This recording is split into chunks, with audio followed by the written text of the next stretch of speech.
Me chamo Bárbara. Eu estava ali, na plataforma em Vermont, com meu bilhete de trem apertado na mão e um copo de café que já estava frio. As árvores do outro lado dos trilhos explodiam em tons de ouro e vermelho, exatamente como eu havia planejado. Aquela era a viagem de 40 anos de casamento dos meus pais, totalmente paga, organizada e cronometrada para a estação favorita deles. Entreguei o bilhete ao agente. Ele o escaneou, a testa franzida.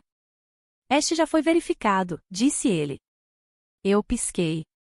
Desculpe. Ele virou o scanner na minha direção, como se aquilo fosse explicar tudo. Verificado esta manhã. Passageiro já embarcou. Isso não é possível, eu disse, mas um nó já se formava no meu estômago enquanto as palavras saíam da minha boca. Meu celular vibrou. Era uma mensagem do meu irmão, Peter. A Meg queria muito ver as cores de outono. Você nem gosta de multidões. Achamos que fazia sentido. Fixei o olhar na mensagem, depois no trem que se afastava sem mim. Não liguei, não respondi. Apenas fiquei ali, segurando um café que já não queria, cercada pela viagem que eu havia montado para pessoas que achavam que eu não precisava estar presente. Megan tinha o meu lugar. Megan, a namorada de Peter há 6 meses, aquela que uma vez usou o meu banheiro de hóspedes para filmar um TikTok com a minha escova de dentes. E eu? Eu era um mero detalhe, nem isso. Eu era um lugar-tenente que eles haviam discretamente apagado. O pior não foi terem partido, foi ninguém sequer ter pensado em me avisar. Eu costumava acreditar que ser alguém em quem se pode confiar era motivo de orgulho. Crescendo, era eu quem arrumava a mesa depois do jantar sem que pedissem, quem tirava notas excelentes enquanto Peter mal passava com trabalhos entregues atrasados e o charme dele. Quando nosso pai, Stephen, perdeu o emprego no ano em que completei 16, eu arrumei turnos na lanchonete e entregava cada dólar para minha mãe, Susan, sem questionar.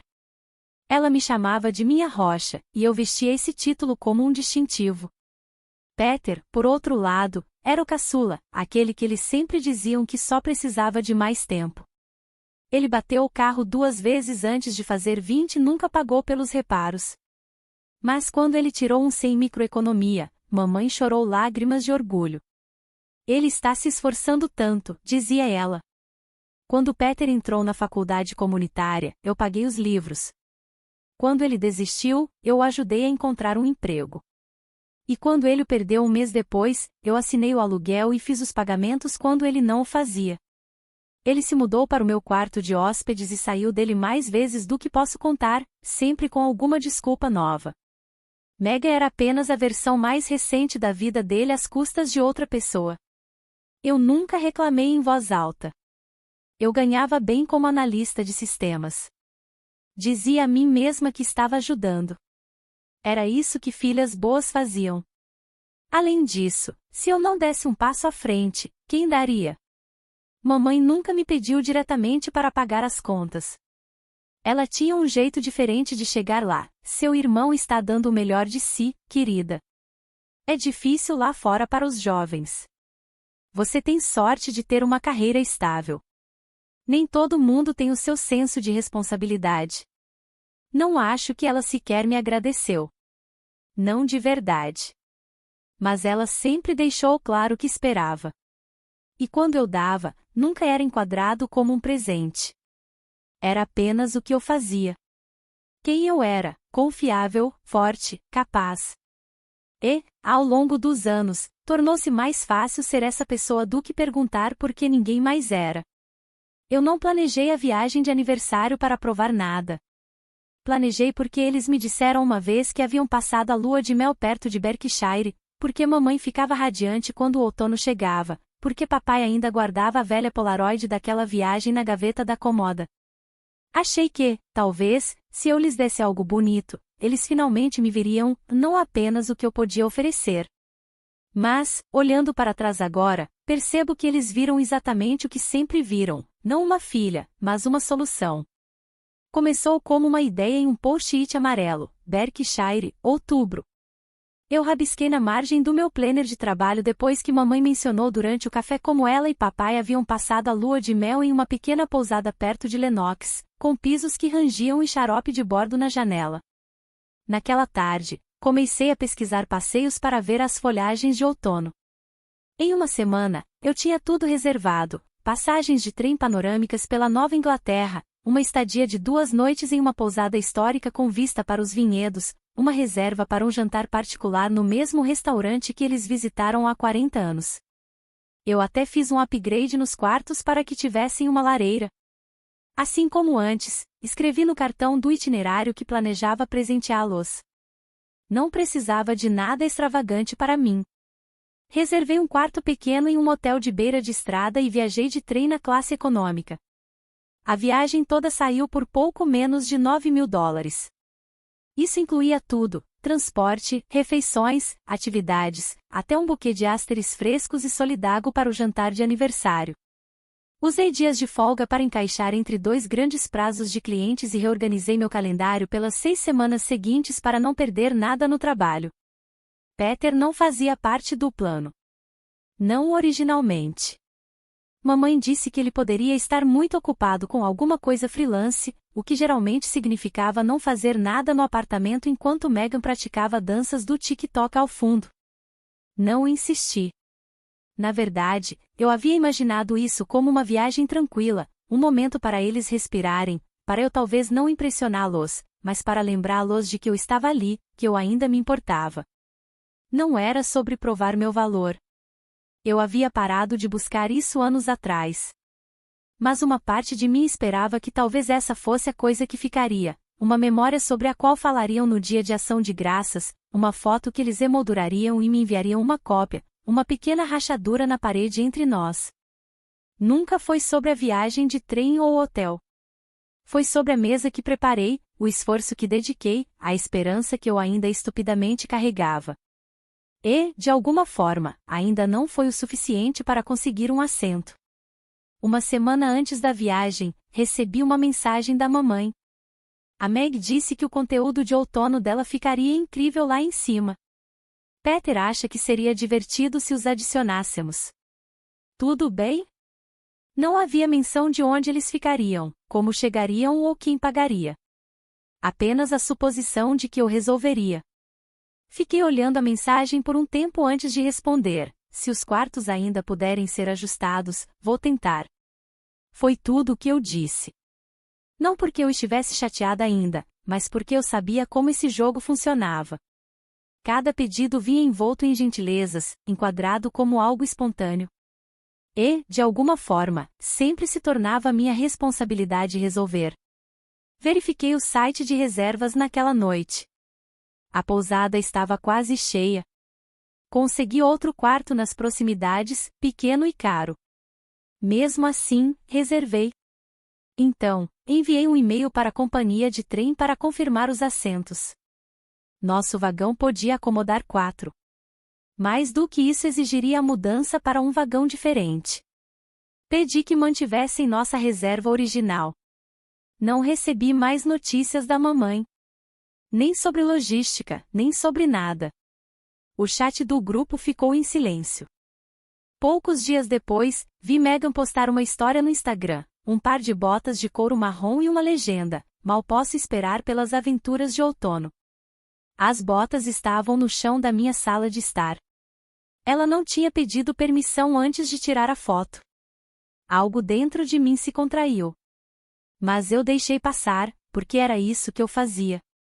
Mesmo com o desconforto se infiltrando, convenci-me de que ficaria tudo bem, que eu estava sendo sensível, que eles não me cortariam. Eles não fariam isso. Fiquei na plataforma muito depois de o trem ter desaparecido na curva. O céu estava suave com a névoa matinal, e as árvores balançavam em câmera lenta, como se ignorassem a doroca que florescia em meu peito. Minha mala estava ao meu lado, intocada, inútil. Ninguém ligou. Ninguém mandou mensagem novamente. Nem Peter, nem mamãe, nem mesmo um genérico desculpe pela confusão. Eu não fazia parte do erro. Eu era o erro.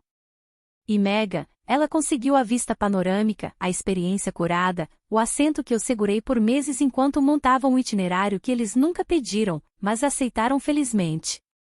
Não chorei. Não naquele momento. Caminhei até o café em frente à estação, pedi outro café que não queria e sentei-me à janela, observando estranhos embarcarem em ônibus para lugares que eu não havia planejado. Rolei as redes sociais. Peter havia postado uma foto da mamãe e do papai sorrindo na plataforma do trem, com os braços entrelaçados com os de Megan. A legenda dizia: escapada de outono em família. Finalmente criando memórias juntos.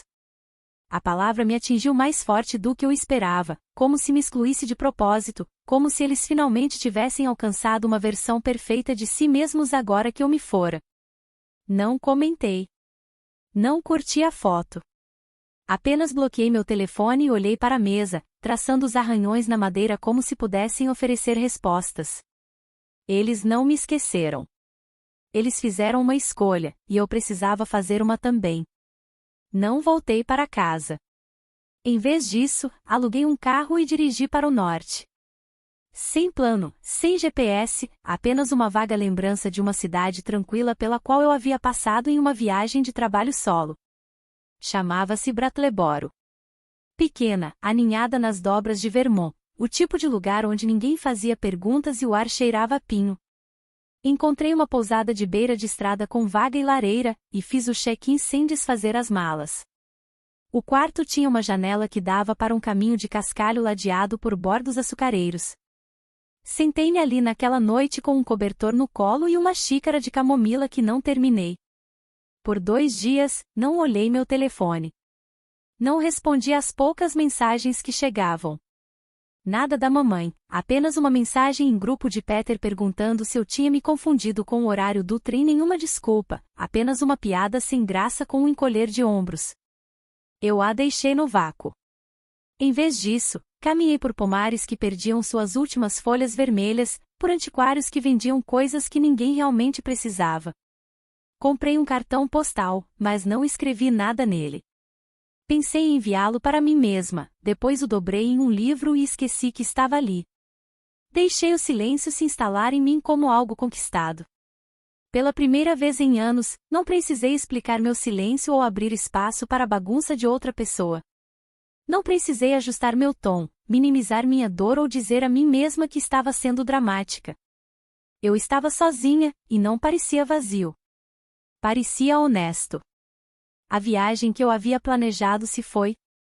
As pessoas para quem eu havia planejado haviam feito suas escolhas, e agora eu estava fazendo a minha. Voltei ao meu apartamento no final da tarde de terça-feira.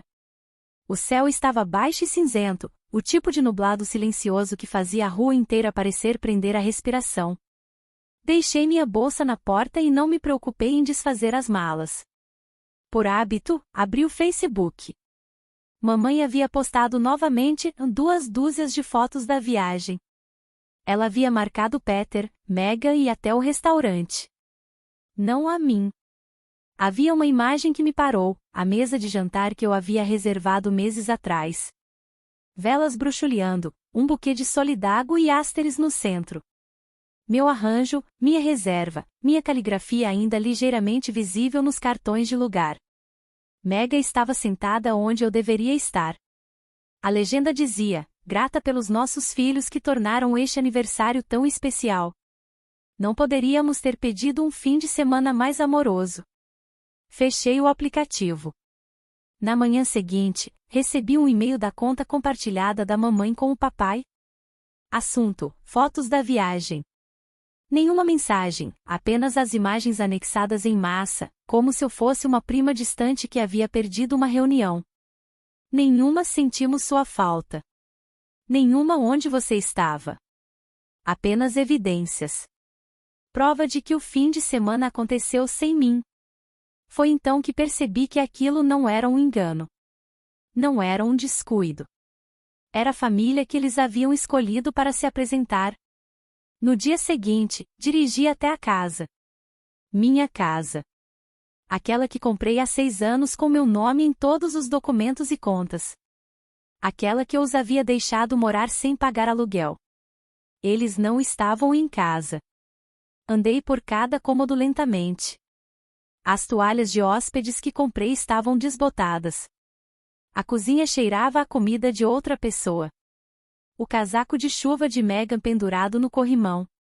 Fiquei na sala de jantar, a mesma sala que Megan havia chamado de dela durante um brinde de aniversário. E percebi algo tão simples que parecia uma revelação. Eles não eram inquilinos, eram aproveitadores, e eu estava farta de oferecer. O aviso de ajuste de aluguel saiu na manhã seguinte.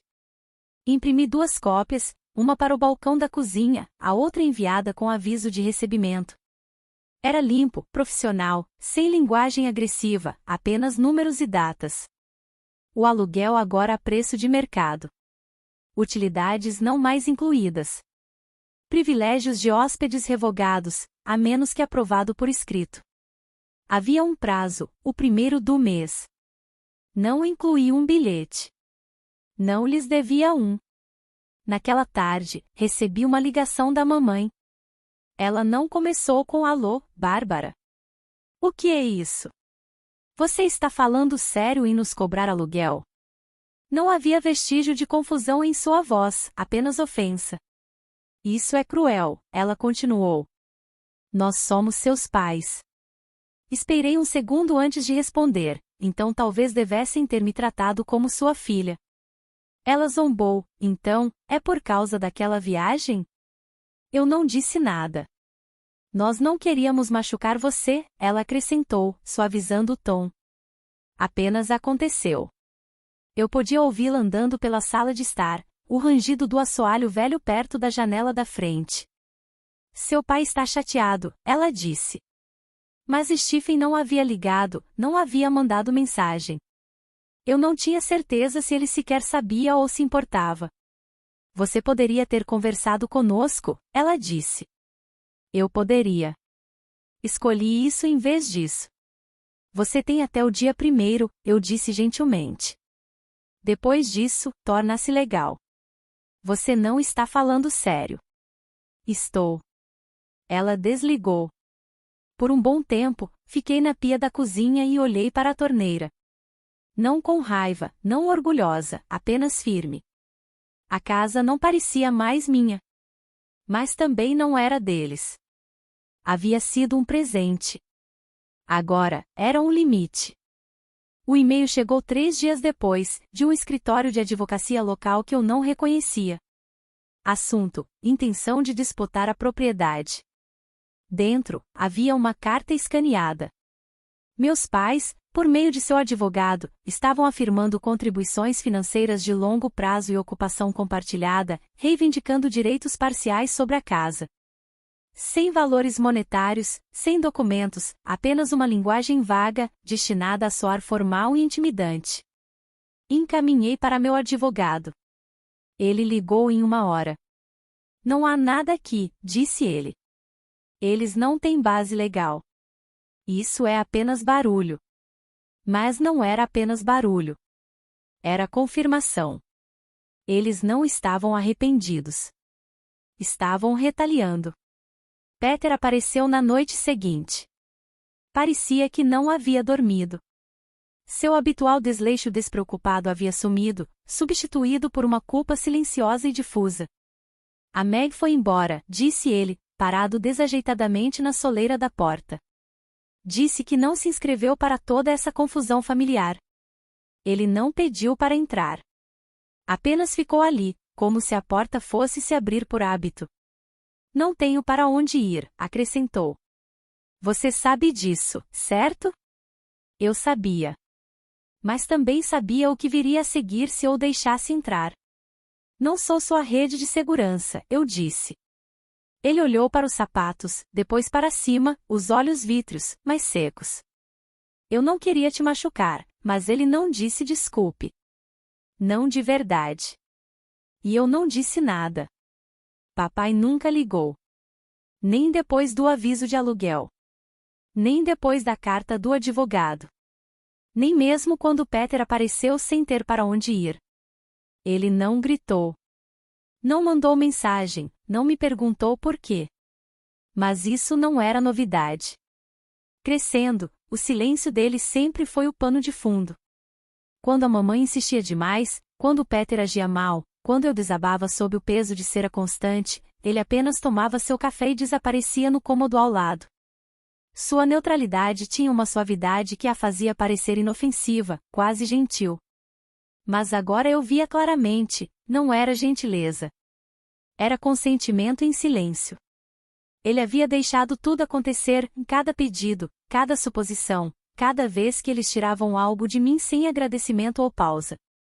E agora ele estava deixando isso acontecer também. No dia em que entreguei o aviso, ele estava na frente, regando os arbustos. Ele levantou a cabeça enquanto eu passava. Você não precisa fazer isso, disse ele baixinho. Foi a única coisa que ele me disse em semanas. Olhei-o nos olhos e respondi tão silenciosamente quanto, preciso. Ele não respondeu, apenas virou a mangueira de volta para o roseiral, como se não tivesse ouvido nada. 3 semanas depois, mudei-me para um pequeno loft do outro lado do rio. Tijolos expostos, janelas altas, espaço suficiente para mim e meu silêncio. 100 passos no andar de cima, 100 portas batendo, 100 vozes pedindo algo. Comprei um sofá de segunda mão, uma chaleira de verdade e uma luminária de que realmente gostei. O ar cheirava a poeira e tinta nova. Abria as janelas mesmo assim. Pela primeira vez em anos, eu não estava esperando o meu telefone vibrar. Nenhuma conversa em grupo pedindo dinheiro para o supermercado. Nenhuma mensagem cheia de culpa disfarçada de preocupação. Apenas manhãs com minha própria programação e noites que pertenciam apenas a mim. Peter não mandou mensagem desde aquela última noite na varanda. Mega excluiu nossas fotos, deixou de seguir toda a família. E meus pais, bem, eles também ficaram em silêncio. Mamãe tentou uma última vez, uma mensagem sem saudação. Sentimos falta de quem você costumava ser. Eu respondi, você sente falta da versão de mim que nunca dizia não. Ela se foi. Não houve resposta depois disso. Às vezes, passo pelo parque perto da estação de trem e sento no mesmo banco onde li a mensagem de Peter no dia em que eles me deixaram para trás. Não a repito mais em minha mente. Apenas sento, porque é assim que a paz se parece. Não uma celebração, não uma vingança, apenas a ausência de barulho. Eu costumava pensar que dizer não me tornaria uma pessoa sem coração. Agora sei que me tornou inteira. Na semana passada, reservei um trem para Maine. Sem itinerário, sem chat em grupo, sem jantar de aniversário para coordenar. Apenas eu, um assento na janela em uma cidade tranquila com uma livraria que sempre quis visitar. Não pedi a permissão de ninguém. Não verifiquei a agenda de ninguém. Não ofereci trazer lembranças. Fiz uma mala leve. Uma bolsa, um caderno e um suéter que ainda cheira levemente a cedro. Na estação, fiz uma pausa antes de embarcar, apenas por um segundo, e me permiti lembrar daquela manhã em Vermont. A dor havia desaparecido. Tudo o que restava era clareza. Não sou a reparadora deles, nem o plano B, nem a fundação. Eu não sou o plano B deles. Eu sou o meu próprio começo. Há um post-it no espelho do meu novo banheiro. Apenas 5 palavras que escrevi depois da mudança, quando o silêncio ainda era palpável. Devo a mim mesmo o máximo. E todas as manhãs, eu leio como uma promessa. Obrigada por ouvir a história de Bárbara. Se você gostou desse vídeo, por favor curta e compartilhe para nos apoiar a trazer mais histórias inspiradoras, e se inscreva no canal para não perder nenhum lançamento. Até o próximo vídeo.